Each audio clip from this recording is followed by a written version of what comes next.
the billionaire pretended to sleep to test his black maid. But what he saw left him paralyzed. The mansion was silent that night, the kind of silence that only wealth could buy. In the middle of the sprawling estate lay Alexander Royce, a billionaire known for his cold efficiency and ruthless business mind. To the world, he was untouchable. To those who worked under his roof, he was terrifying. After his wife's death, Alexander lived alone, surrounded by marble and glass but haunted by emptiness. He had fired dozens of staff over the years, for small mistakes, for arriving late, for not knowing their place.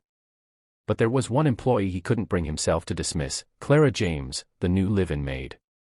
Clara was different. Quiet, respectful, and patient, she never reacted when Alexander barked orders. Her eyes carried warmth, even when his words carried venom. She worked from dawn till midnight, humming soft hymns as she dusted the hallways lined with portraits of a family long gone. One night, Alexander overheard two of his house staff whispering outside his study. "You know she prays for him every night," one said. "After everything he's done, she still asks God to help him." Alexander frowned.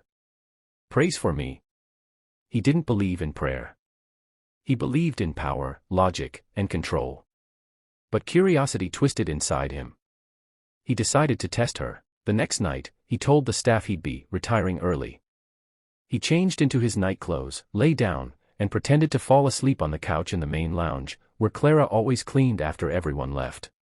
The lights dimmed. The grandfather clock ticked. Midnight. He waited. Then he heard her footsteps, soft, measured. She entered quietly, carrying her cleaning cart. She began wiping down the glass table near him, careful not to make noise. Alexander cracked one eye open, barely breathing. He wanted to catch her doing something, slacking off, muttering complaints, anything. But then, she stopped. She looked at him. He froze. Slowly, she knelt beside the couch. Her hand trembled as she reached out and fixed the blanket that had slipped off his shoulder. Then she whispered, words that froze his heart. "Lord, please, give this man peace. He's lost, but I know he's not cruel by choice. Help him see light again." Alexander's throat tightened. No one had spoken about him like that since his wife died. He felt something sting in his chest, but he stayed still, pretending to sleep. Clara sat there for a moment, her hand resting near his arm as she whispered one last thing, "And if I'm ever dismissed, Lord, let it be after he learns to smile again." She rose quietly and continued her work, humming the same hymn that used to echo in his wife's voice years ago. The next morning, Alexander couldn't look her in the eye. Something had shifted in him. For the first time, he asked her how she was doing.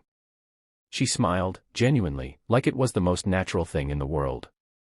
Days turned into weeks. Alexander found excuses to be in the same room. He'd ask her about the hymn she hummed. About her son, whom she raised alone after her husband's death. About her dreams. She told him she wanted to study nursing one day, to help people heal, even when they couldn't afford it. That night, Alexander sat in his study for hours. Weeks later, Aaliyah's design sketches went viral. A local designer saw her work and offered her an internship. By graduation, she was already featured in a magazine under the headline, "The Girl Who Stitched Her Future." Years passed. Ethan's family business struggled, while Aaliyah rose. Her brand, Carter Atelier, became a global name. She dressed movie stars, walked red carpets, and spoke on stages about dreams and dignity. One night, at a New York charity gala, a nervous waiter approached her. "Miss Carter, someone left you this." She turned, and saw Ethan. Older now, humbled. He smiled softly. "You remember what I said in high school?" She nodded. "If you fit in that dress, I'll go to prom with you." He sighed.